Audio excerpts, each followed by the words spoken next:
Oh yeah, it's double organic. Hey there, thanks for tuning in for another dose of vitamin D with me, Double Organic.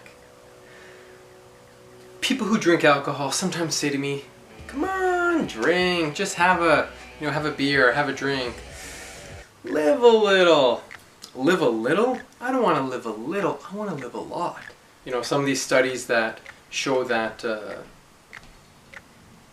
people who drink a little bit of red wine or something, or some alcohol, are healthful. They are often more affluent. People who are drinking red wine, they have more money, so they can afford better health care, that sort of thing. And so there's so many other correlations that and confounding variables that are tough to weed out. Like, is it really healthy? Because sure, there's some antioxidants in alcohol, in wine, but those antioxidants are present in things that don't have the alcohol, which is toxic. So you might say, oh, well, everything in moderation. Yeah, I don't want to have sickness in moderation, just a little bit of sickness. It's not for me. If you cannot enjoy yourself without alcohol, maybe you need to live a little. And so I'm going to get into the science a little bit of what's happening on the molecular level when you drink alcohol. Do you drink? Let me know, comment below. Yes, no, why not? And here's a little play on words, because I like words that I came up with. Coffee is for the weak, alcohol is for the weekend. Not the weekend, Saturday, Sunday, but the weekend. You're weak. Yeah, it's a bit cheeky. I'm a bit cheeky. You should know that by now. Let's get into the science. Bad stuff happens when we drink alcohol. In humans, when alcohol is consumed, the liver needs to deal with it. And the liver does deal with it. But eventually it gets tired. Gets tired of dealing with your shit keep putting in your body. And liver deals with alcohol or the ethanol, the toxic part, by this enzymatic reaction. Alcohol dehydrogenase is the enzyme that converts ethanol to acetate.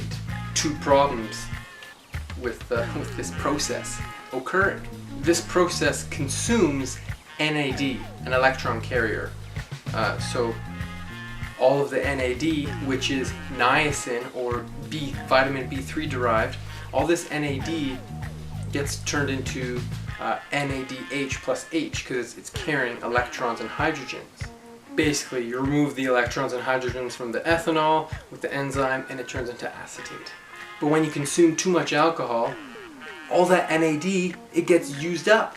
And NAD is really important in so many reactions in the body. And so for your body to deal with the toxin, other processes get affected. We'll get to that. You just wait. Drinking too much alcohol shuts down glycolysis. Glycolysis is the process of the breakdown of sugar.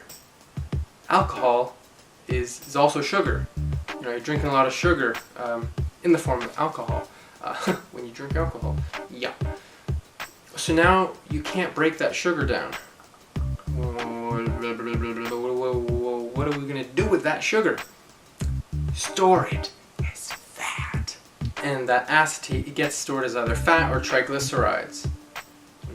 A lot of people have high triglycerides, things like that. The other problem is that the liver gets fatty because now, due to alcohol, the transport mechanisms are impaired, and so instead of being able to transport all that fat you're creating and storing it as, you can't transport it somewhere else, like to your ass or something, your gut. It stays around the liver. So now you get a fatty liver, fatty liver disease. Not good. That's just one of many things that are going on in your body when you drink alcohol. It's not good. There's no benefit to it unless you consider making people who you would normally think of as ugly be good enough to sleep with. Beer goggles and so on and so forth. Yeah, there's no benefit. It's a lose-lose situation. Whoa, look at all those recipes. Those look tasty. Give me some of that. Oh yeah, it's double organic. I offer something I call double organic coaching. I even offer it free to one person each month. Got lots of epic recipes and information on health and wellness to share with you. Connect on Facebook, Instagram, and of course YouTube.